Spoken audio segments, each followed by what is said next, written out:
Mercury வியூவர்ஸ்க்கு வணக்கம்.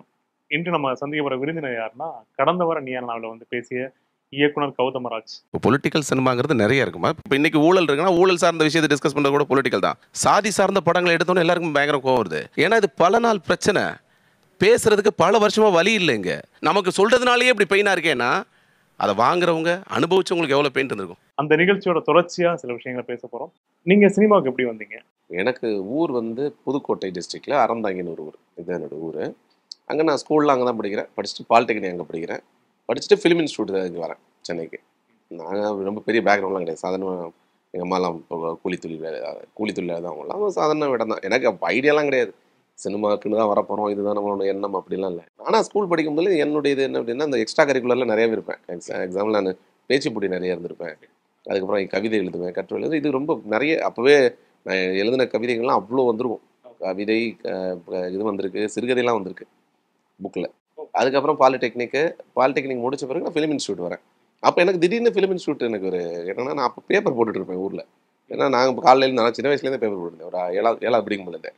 அதனால எங்கள் ஊரில் எனக்கு பேப்பர் போடுறதுனா எங்கள் ஊரில் உள்ள அறந்தாங்கில எனக்கு எல்லா ரூட்டும் தெரியும், எங்கள் ஊரே தெரியும். அந்த அளவுக்கு பேப்பர் போடுவேன். இப்போ தான் என்ன ஆகுது, அந்த பேப்பர் போட்டுட்டு போது எனக்கு ஒரு கட்டிங் கிடச்சிது.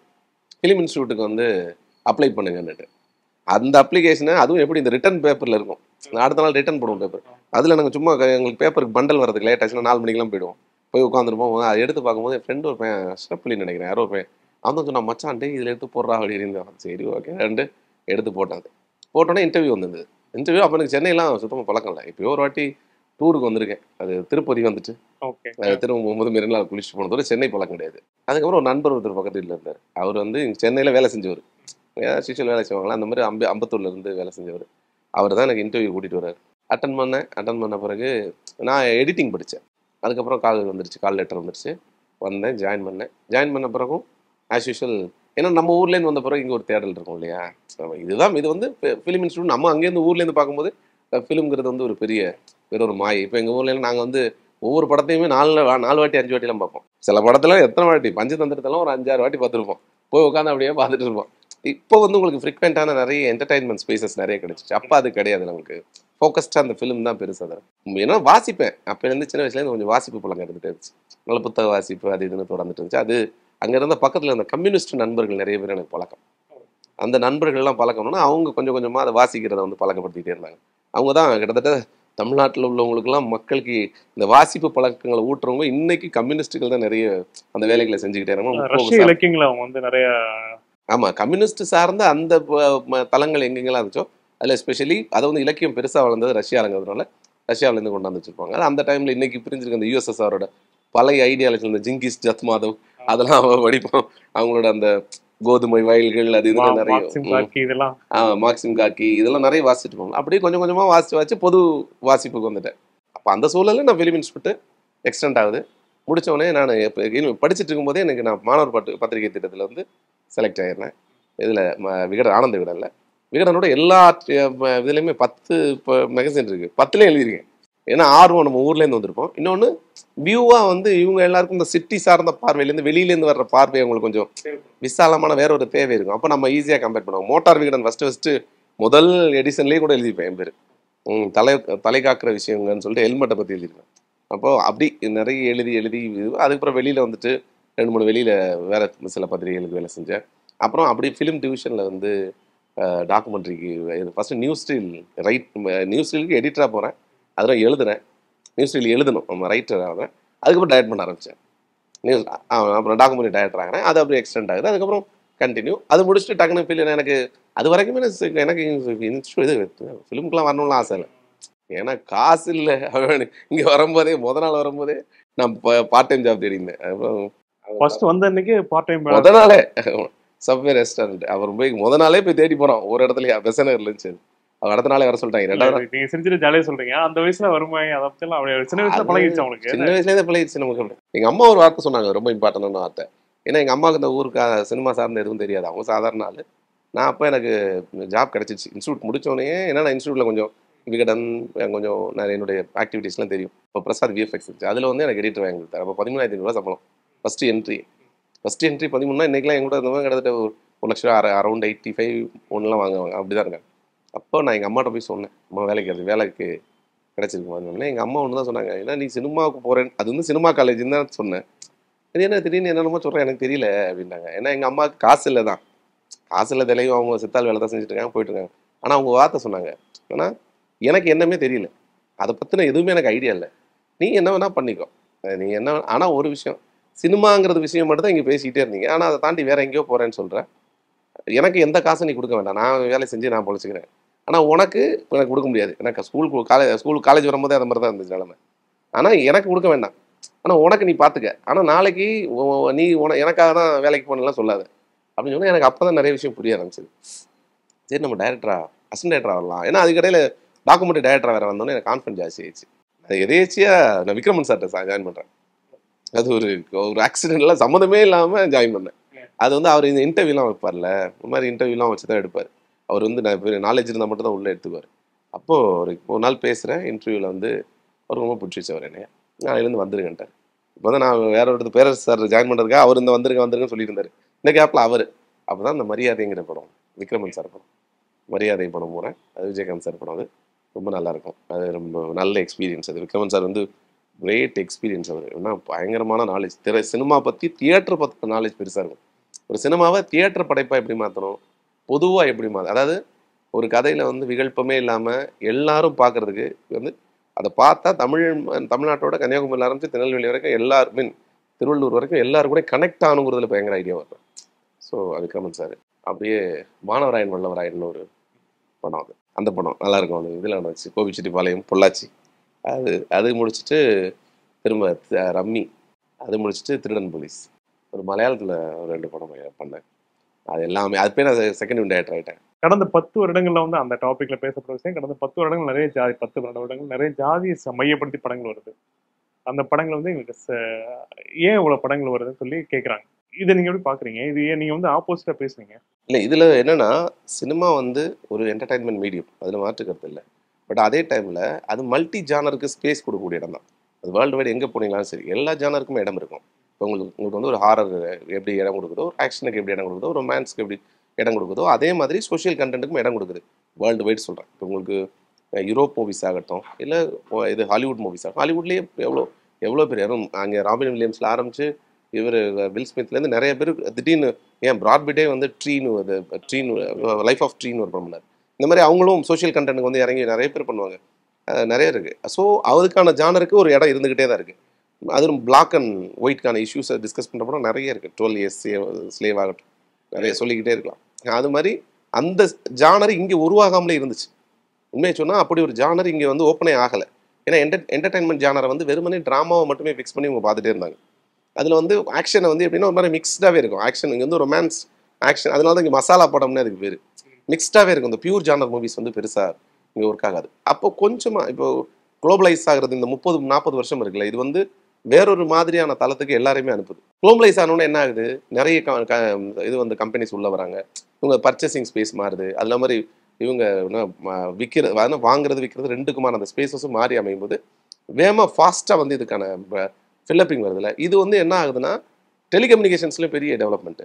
இதனால என்ன ஈஸியாக அவங்க படம் பார்க்குற மோடு வந்தோடனே அங்கே அடாப்ட் பண்ணக்கூடிய பியூர் ஜானர் மூவிஸ்க்கு வந்து நம்ம கன்வெர்ட் ஆகிறோம். இப்போ ஒரு லாஸ்ட் ஒரு 10 வருஷமும் பியூர் ஜானர் மூவிஸ்க்கு. இப்போ பியூர் ஜானர் மூவியில் வந்து இப்போ உங்களுக்கு ஹாரர் பெரிய ஸ்பேஸில் 2002க்கு அப்புறம் உடஞ்சுது, பெருசாக மாறிச்சு. அதுலேயும் உங்களுக்கு மசாலாவாக கொண்டு வந்த சில படம் இருக்கும். சந்திரமுகி, லாரன்ஸ் மாஸ் படம், இந்த மாதிரியான சில படங்கள்லாம் இருக்கும். அது காஞ்சனா மாதிரி. அது இல்லாமல் பியூர் ஜானர் மூவிஸ், இப்போ எக்ஸாம்பிளுக்கு கார்த்திக் சுப்ராஜோட பீட்ஸாவாகட்டும், இந்த மாதிரியான சில படங்கள் வந்து பியூர் ஜானர் படங்கள் வர ஆரம்பிச்சிருச்சு. இப்போ இந்த ஸ்பேஸில் தான் வந்து சோஷியல் விஷயத்தை பேசுறதுக்கான படங்கள் வர ஆரம்பிக்குது, வர்றதுக்கான ஸ்பேஸ் உருவாகுது. அப்போ அதில் தன்னோட ஐடியாலஜியும் ரொம்ப பலமாக பதிச்சுக்கிட்டவர் வந்து ரஞ்சிதனன். இப்போ ரஞ்சிதனன் விஷயம் என்னென்னா, அவரும் வந்து இப்போ இந்த வேலையை நான் செய்ய போகிறேன், இதுக்காக தான் வந்திருக்கேன்னு அவர் முடிவு பண்ணி வந்திருப்பாரான்னு தெரியாது. ஏன்னா அவர்கிட்டையும் 1000 இது இருந்துடும். ஆனால் அவருக்கான வழி தானே உருவாச்சு, ஒரு வழி உருவாச்சு. அதை கரெக்டாக அவர் பயன்படுத்திக்கிட்டார். ஏன்னா ஒரு உச்ச நட்சத்திரம், அவர் வந்து ரொம்ப தெளிவான ஐடியாலஜியோட ஆள். இப்போ குழப்பமான ஆள் கிடையாது. இப்போ இதுக்கு முன்னாடி வந்த படங்கள் எல்லாத்துலேயுமே இங்கே இருக்கக்கூடிய சோஷியல் பிரச்சனையில் ரொம்ப முக்கியமானது ஜாதிய பிரச்சனை. ஏன்னா ஜாதிய பிரச்சனைகளை வந்து பேசுறதுக்கு இங்கே சரியான ஆட்கள் உருவானாங்கன்னா இல்லை. ஏன்னா இப்போது இது நாட்டாமையும், இப்போ இது சின்ன கவுண்டரையோ நாட்டாமையோ எஜமானையோ ஒரு ஜாதி படம்னு சொல்லுவோம்னா அது ஜாதி படம்னு சொல்றது இல்லை. என்ன ரீசன்னா அது அப்படின்னா இப்போ இந்த படத்தை சாதி படம்னு சொன்னால் அதுவும் சாதி படம் தான். இவ்வளோக்கும் அதுதான் சாதியத்துக்கு வந்து பெருசாக இங்கே நிலையில நிப்பாட்டி இப்படி தான் இருக்கணும் இப்படி தான் இருக்கணும் சம்மந்தமே இல்லாமல் புதுசாக பழமையை பேசின ஒரு அடிப்படைவாத சிந்தனைக்கான ஒரு படம் தான் அதெல்லாம். ஆனால் அதெல்லாம் தாண்டி இங்கே இருக்கக்கூடிய பிரச்சனையை பேசுறதுக்கான வழி உருவானதே 2010களுக்கு அப்புறம் தான். பியூராக இங்கே இருக்கக்கூடிய பிரச்சனையை இப்படி டிஃபைன் பண்ணி இப்படி பிரித்து எடுக்கக்கூடிய பியூர் ஜானர் படங்களாக மாற்றினதில் ரொம்ப முக்கியமான ரோல் என்னென்னா இப்போ அதுக்கு ஒரு வந்துருச்சு. ஸோ உங்களுக்கு எப்படின்னா பியூர் ஜானர் மூவிஸ்குள்ளே இவங்களுக்கு இப்போ என்ட்ரி ஆக ஆரம்பிச்சோன்னே அதை ரொம்ப சக்ஸஸ்ஃபுல்லாக மாற்றி அமைச்சிட்டார். இதில் இன்னொன்று ரஞ்சித் உருவாக்கின ஒரு வேறொரு விஷயம் என்னென்னா அதை வந்து முச்ச நட்சத்திரத்துக்கு இப்போ ஒரு டைமில் கபாலிங்கிற பேர் வந்து வில்லனுக்கான பேர். அந்த வில்லனுக்கான பேரை தூக்கி தமிழில் வந்து நம்பர் 1 ஆக்டரான ரஜினிகாந்த் சாருக்கு வச்சுக்கும் பொழுது என்ன ஆகுது, இது வேறொரு இடத்துல அது பரிணமிச்சு போயிடுது. கபாலி வரும்போதெல்லாம் இங்கே வந்து சோசியல் மீடியா இன்னைக்கு இன்னும் பவராக இருக்குது. அன்னைக்கு இன்னும் கொஞ்சம் கம்மியாக தான் இருந்துச்சு. அப்பயும் கூட அவ்வளோ வெறி சுற்றி இருக்க எல்லார்ட்டையும் நீங்கள் காதில் கேட்டிங்கன்னா கொடூரமாக இருக்கும். என்னடா இவன் கால் மேலே கால் போடுறேங்கிறான், என்னடா என்னென்னாமோ பேசுகிறான், அப்படி தாண்டா பண்ண வேண்டாங்கிறான்னு எவ்வளோ பெரிய வீரம். என்னென்னா இது நாள் வரைக்கும் அவங்களுக்கான குரல் கேட்கறதுக்கான வாய்ப்பே இல்லாமல் இருந்தது. இந்த நாள் வரைக்கும் இது மாதிரியான படங்களை அவங்க பார்த்து பழகினதே இல்லை. என்னென்னா அப்படி ஒரு கதாபாத்திரம் உருவானா கூட அது காஸ்ட் பேரை சொல்ல மாட்டாங்க. இன்னொன்று என்ன பண்ணணும்னா அது எதிர்த்து பேசாது. இன்னொன்று சொசைட்டி கூட என்ன எப்படி ஒன்றி போகணும் அப்படிங்கிறதுக்காக என்ன பண்ணணும்னா ஆமாங்க இப்படி தாங்கன்ட்டு கடைசியாக வந்து ப்ராக்டிக்கல் அப்படிங்கிற பேரில் வேற ஒன்று மலிச்சு எடுத்துகிட்டு போயிடுவாங்க. ஹீரோ கேரக்டர்ஸ் கூட ஒரு பட்டியலினத்துலேருந்து கொண்டுட்டு வர இடமா கூட இல்லை, உருவாயிருக்கு. ஒரு சிலது இருக்குது. உங்களுக்கு இவர் வில்லாதி வில்லனில் சத்யராஜ் பண்ணதாகட்டும், எம்ஜிஆரே அப்போ வந்தாலும் கூட ஒவ்வொரு கேரக்டர்ஸ் தான் இருக்கும். அதை வந்து பெரிய ப்ராமினெண்ட்டாக பண்ண மாட்டாங்க. இன்னொன்று அதை வந்து க்ளோரிஃபையும் பண்ண மாட்டாங்க. ஏன்னா இவங்களை பொறுத்த வரைக்கும் ஹீரோயிசம்ங்கிறது அங்கே தான் இருக்குது அப்படிங்கிற ஐடென்டிஃபிகேஷன்ஸ்லேயே வரும்பொழுது ஒரு பெரிய கல்ட், ஒரு பெரிய மக்கள் தொகை வந்து அப்படியே பல வருஷமாக வேற ஒரு பக்கம் ஒதுக்கி வைக்கும் பொழுது இப்போ குளோபலைசேஷனோட ரிஃப்ளெக்ஷன், இப்போ சொசைட்டியோடைய டெவலப்மெண்ட் இதில் வந்து என்ன ஆகிறாங்கன்னா எஜுகேஷனோட இப்போ தான் முதல் தலைமுறையே வெளியில் வராங்க. இப்போ முதல் தலைமுறையாக வெளியில் வரும் பொழுது அவங்களுடைய வழியை பேச ஆரம்பிக்கிறதுக்கே உங்களுக்கு கிட்டத்தட்ட சுதந்திரம் அடைஞ்சு 50-60 வருஷம் ஆகுது. இப்போ தான் பேசவே ஆரம்பிக்கிறாங்க. அந்த 60 வருஷத்தில் அப்படி ஒரு படத்தை நம்ம தேடணும்னா இல்லவே இல்லை.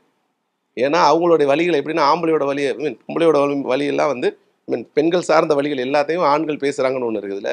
அதே மாதிரி இவங்க இல்லைன்னா அவங்களோட வழிகள் எல்லாத்தையும் இவங்க பேசிகிட்டே இருப்பாங்க. ஆனால் அந்த வழியை எப்படி அவங்க சொல்லி புரிய வைக்க முடியும்? வலிக்குதுன்னு சொல்கிறாங்கன்னு சொல்கிறதுங்கிறதும் வலிக்குதுன்னு உணர்வோட சொல்கிறதுக்கான வித்தியாசம் இருக்குல்ல. அந்த வித்தியாசம் சொல்ல வரும்பொழுது உங்களுக்கு என்ன இருக்குன்னா பல நாளாக ஊன்றி கிடந்த இங்கே இருக்கக்கூடிய அந்த அடிப்படைவாதம் இருக்குல்ல, அந்த அடிப்படைவாதம் உங்களுக்கு உதைக்குது. என்னன்னா இதுதான் இங்கே இருக்கணும்னு சொசைட்டிக்குள்ளே இருக்கணும்னு நினைக்கும் பொழுது அதை மாறுறதுக்கு இவங்க மனசு ஒத்துக்க மாட்டேது. நீங்கள் எதாக இருந்தாலும் சரி, அடிப்படைவாதிகள் எல்லா நாட்டிலையுமே இருக்காங்க. ஏன்னா அடிப்படையாக இருக்கிற விஷயத்த வந்து ஏங்க அதை மாற்றிக்கணும்? ஏன்னா அறிவியல் கண்டுபிடிப்புகள் வரும்பொழுதும் கூட இதோட கொடூரமாலாம் இருக்கும். இது மாதிரி இது ஒரு கண்டுபிடிப்பு. இந்த பியூர் ஜானர் மூவியில் இப்படி ஒரு ஜானர் சொசைட்டிக்குள்ளே வருது, அதுவும் தமிழ் சினிமாக்குள்ளே வருதுங்கிறது இருக்குல்ல, அப்போ இவங்களை இடிக்குது. இதை தான் அன்றைக்கி நான் விவாதத்தில் பேசும்போது கூட ஒரு விஷயம் பேசினேன். தமிழ்நாட்டில் இது பேசுகிறதுக்கான வாய்ப்பாக அது உருவாயிருக்கு. இந்தியாவிலே இன்னும் உருவாகலை. இந்தியாவில் மற்ற ஸ்டேட்ஸ் எதுலேயுமே உருவாகலை. குறைந்தபட்சமாக மராட்டியில் ஒரு 2-3 படம், அந்த இவர் ஃபேண்ட்ரி, அதுக்கப்புறம் அது என்ன படம், இன்னொரு படம், ஒரு 2-3 படம் பண்ணார் அவர். அது எல்லாமே அவர் அந்த நாகராஜ் மஞ்சூலி வந்து பண்ணியிருந்தார். அந்த 2-3 படங்கள் மட்டும்தான் இப்போ அதில் வந்து பெருசாக ஒர்க் ஆகிருந்துச்சு. வேறு எங்கேயுமே நீங்கள் டிஸ்கஷனே இருக்காது. ரொம்ப லைட்டர் வெர்ஷனாக இருக்கும். ரொம்ப அந்த ஹார்ட் ஹிட்டிங்காக கொண்டு போய் கொடுக்குறது இருக்குல்ல, அது இல்லை. இன்றைக்கும் அவங்களோட அந்த கலந்து போகிற நம்ம 80களில் எடுத்த படங்களுடைய அதே சாயலோடு தான் அங்கே வரக்கூடிய இந்த பட்டியலின தலித்திய சார்ந்த சினிமாக்கள் வந்து வருது. அது வந்து இங்கே இந்த மாற்றம் உருவாகணும், அந்த மாற்றத்தை ஏற்றுக்க முடியாமல் அவங்க மனசு அடிக்குது. மலையாள சினிமாலையும் இன்னும் உருவாகலை. மலையாள சினிமாலையும் இன்னைக்கும் அந்த அடிப்படைவாதத்துக்குள்ள தான் அவங்க கலந்து போகிறாங்க. ஏன்னா மலையாள சினிமா இப்போ முற்போக்கான நம்மளுக்கு வந்து தமிழ் சினிமா டைரக்டர்களுக்கு தமிழ் சினிமா ரசிகர்களை பார்த்து மலையாள சினிமா பார்த்து கற்றுங்க அப்படின்னு நிறைய ரைட்டப்ஸ் எல்லாம் பார்க்க முடியுது. அதுக்குள்ள இவங்களுக்கு என்ன ஒரு புரிதல் வேணும்னா, அது வந்து எல்லாமே இந்த ஃபிலிம் ஃபெஸ்டிவலுக்கான மூவிஸ் இருக்குல்ல, அந்த மாதிரி ஃபிலிம் ஃபெஸ்டிவல் பேஸ்டான மூவியாக இருக்கும். இன்னொன்று அவங்களுடைய அடிப்படை சினிமாங்கிற ஐடியாலஜி இருக்குல்ல, அதுதான் முக்கியமானது. இப்போ இதில் ஒரு ஹாலிவுட் படம் பார்க்கும்பொழுதோ யூரோப் மூவி பார்க்கும்பொழுதோ ஏன்னா அந்த படத்தில் சாங் இருக்காது, ஃபைட்டுக்கான ஸ்பேஸ் இருக்குது. ஆனால் அது ஒரு டெம்ப்ளேட்டு, தமிழ் சினிமாவில் ஒரு டெம்ப்ளேட் இருக்குல்ல, அது ஹாலிவுட்டில் இருக்காது. அது என்ன ரீசன்னா அவங்க பார்த்து வந்த ஒரு ட்ராமாஸ் இருக்குல்ல, அந்த ட்ராமாஸோடைய டெவலப்மெண்ட் வேற ஒரு விஷயமா ரிஃப்ளெக்ட் ஆகிறது அந்த சினிமாஸ். ஸோ அதுலேருந்து வரதுனால அவங்க வேற ஒன்று பார்க்குறாங்க. தமிழ் சினிமா ரெகுலராக பார்த்த தமிழ் நாடகங்கள் அதுலேருந்து வேற ஒரு உருவானதுனால தான் அந்த சாங் எக்ஸ்டென்டிவாக வருது, அதுக்குள்ள ஒரு ஃபைட்டுன்னு ஒரு விஷயத்தை கிரியேட் பண்ணாங்க. மலையாள சினிமா வந்து ரொம்ப லேட்டர். உங்களுக்கு வந்து நமக்கு வந்து 1910கள் 20லேருந்தே ஸ்டார்ட் ஆயிடுச்சு. 1918 ஊமை படங்கள் ஆரம்பிச்சு ஊமை படங்கள்லேயே ஒரு 20 வருஷம் இருந்துச்சு. புதுக்கோட்டையை சேர்ந்த ராஜா சாண்டோன்னு ஒருத்தர் இருப்பார். அவர் தான் இப்போ ஹீரோ. ராஜா சாண்டோ. அவருக்கு இன்ன வரைக்கும் ராஜா சாண்டோ அவார்டுன்னு ஒரு அவார்டு கொடுக்கப்படும், தமிழ்நாடு கவர்மெண்ட் அவார்டு. ஏன்னா அவர் ஹீரோ ப்ளஸ் பேசுகிற சினிமா வந்தோன்னு ஒரு பெரிய டைரக்டர் ராஜா சாண்டோன்னு பேர் அவர். ஸோ நமக்கு வந்து கிட்டத்தட்ட ஒரு 15-20 வருஷ ஊமைப்பட வரலாறு தமிழ் சினிமாவுக்கு இருக்கு. ஆமா, ஊமைப்பட வரலாறு இருக்குங்க. எத்தனை திரௌபதி வஸ்திராபரணம்னு சொல்லுவாங்க அந்த படத்தோட பேரு. அதுல ஆரம்பிச்சு கிட்டத்தட்ட 31 சினிமா காளிதாஸ் வர்ற வரைக்குமே வந்து ஒரு 18 வருஷத்துக்கிட்ட ஒரு 15 18 வருஷத்தோட ஹிஸ்ட்ரி இருக்கு ஊமை படங்களுக்கான ஹிஸ்ட்ரி தமிழ்நாட்டில். ஆனா அந்த இது வந்து இதுல கிடையாது, எங்க கேரளால கிடையாது. இன்னொன்று அவங்க எல்லாமே இங்கே தமிழ் தெலுங்கு இங்கேருந்து வந்த படங்களை தான் பார்த்துட்டு இருந்தாங்க. அதுக்கப்புறமும் பேசும் சினிமா வந்த பிறகும் அவங்க 1931 ஆரம்பிச்சு நமக்கு 44 45 வரைக்கும் 2 சூப்பர் ஸ்டாரே உருவாயிட்டு வெளியில போயிட்டாங்க. சுதந்திரத்துக்கு முன்னாடி 2 சூப்பர் ஸ்டார்ஸ் வெளியே போயிட்டாங்க. யாரு? ஆமா, தமிழ்நாட்டில் பியு சின்னப்பாவும் பாகவதரும் வெளியில போயிட்டாங்க. அதுக்கு இடையில 44 அவர் அந்த ஜெயில் விஷயத்துக்கு முன்னாடி. அதுக்கப்புறம் த்ரூ 50களுக்கு அப்புறம் தான் எம்ஜிஆர் ரைஸ், 52க்கு அப்புறம் சிவாஜி கணேசன். அதுக்கப்புறம் அந்த ஸ்டார்டம் வர்றதுக்கு முன்னாடியே ஒரு 6-7 வருஷம் இருக்குல்ல, அந்த 6-7 வருஷத்துல சில ஹீரோஸ்லாம் உருவானாங்க. அவர் தான் நம்ம பேர் என்ன, ராமச்சந்திரன். இதுல எல்லாம் நிறைய இவர் படங்கள்லேயே அடுத்த கேரக்டர் ஆர்டிஸ்டாக இருந்தார். அந்த டைம்ல ஏவிஎம்லாம் வந்தாங்க அந்த ஒரு 5-6 வருடங்கள்ல. அப்போ வேறொரு வெர்ஷன் வந்துச்சுல. இந்த டைம்ல தான் அங்கே வந்து சினிமா உருவாச்சு எங்க கேரளாவில். அப்போ கேரளாவோட ஃபர்ஸ்ட் படமே வந்து நியூஸ் பேப்பர் பாய்னு ஒரு படம். நியூஸ் பேப்பர் பாய்னு இப்போ டைரக்டாகவே அந்த படமே கிட்டத்தட்ட ஒரு ஆர்ட் ஃபார்ம் மூவியாகவே அங்கே ஸ்டார்ட் ஆச்சு. அவங்களுடைய ஹிஸ்ட்ரியை வந்து அந்த ஒரு ஆர்ட் ஃபார்ம் பேஸ், அவங்க கம்யூனிஸ்ட் எடுத்துக்கிறாங்களா? இல்ல ஆர்ட் ஃபார்ம் பேஸ்ல அவங்க ஸ்டார்ட் ஆகுது. ஸ்டார்ட் பண்ணோன்னா அந்த கேட்டகரியில சினிமா வருது. அவங்களுக்கான ஸ்டார்டம் 80s தான் வருது. அவங்களோட ஸ்டார்னு நீங்க தேடி பார்த்தீங்கன்னா பிரேம் நசீர் தான். பிரேம் நசீர் இவங்களோட எம்ஜிஆர் சிவாஜி நடிக்கக்கூடிய எல்லாரும் நடிக்க படங்களையும் அவர் ஒரே ஆளா ரீமேக் பண்ணிட்டு போயிடுவார். அப்படி ஒரே ஆர்டிஸ்டா இருந்தார். அதுக்கப்புறம் ஜெயன், மது அப்படின்னு அவங்க வராங்க. 80களில் தான் பெரிய ஸ்டார்டம் வருது. யாருன்னா மம்முட்டி அண்ட் மோகன்லால். அவங்களுமே 90களில் தான் பெரிய ரைஸ் ஆகிறாங்க. ஸோ உங்களுக்கு அந்த ஸ்டார்டம் அங்கே இல்லை. பட் இங்கே அப்படி இல்லை. அவங்க முடிச்சோன்னே இங்கே எம்ஜிஆர் சிவாஜி வந்தாங்க. அதுக்கப்புறம் வந்து வேற என்ன ஜெய்சங்கர் அண்ட் ரவிச்சந்திரன் அவங்க ஒரு 60கள் 70களில் ஒரு பெரிய கொண்டு வந்தாங்க. அதுக்கப்புறம் தான் ரஜினி கமல் வந்தாங்க. அடுத்து ஒரு பெரிய அதுக்கப்புறம் விஜய் அஜித் வந்துட்டாங்க. அவங்க விஜய் அஜித் வந்த பீரியட்ல தான் மம்முட்டி அண்ட் மோகன்லால் பீக்குக்கு வராங்க. ஆமாம், அவங்களுக்கு அப்போ பார்த்துங்க எவ்வளோ பெரிய கேப் இருக்குல்ல. ஸோ இன்னொன்று அவங்களுக்கு இந்த புத்தக வாசிப்பு வந்து தமிழோட ரொம்ப ஜாஸ்தி. அவங்க தான் ஃபர்ஸ்ட் ஜாதிய ஏற்றத்தாழ்வுகள் எடுத்துருக்கணும், படமா எடுத்துருக்கணும். உண்மைதான் நீங்கள் சொல்கிறது. இப்போ வந்து அவங்கள்ட்ட இப்போ நேரடியாக ஆனால் அவங்கள்ட்ட இருக்கக்கூடிய சில சுதந்திரம் தமிழ்நாட்டில் இல்லை.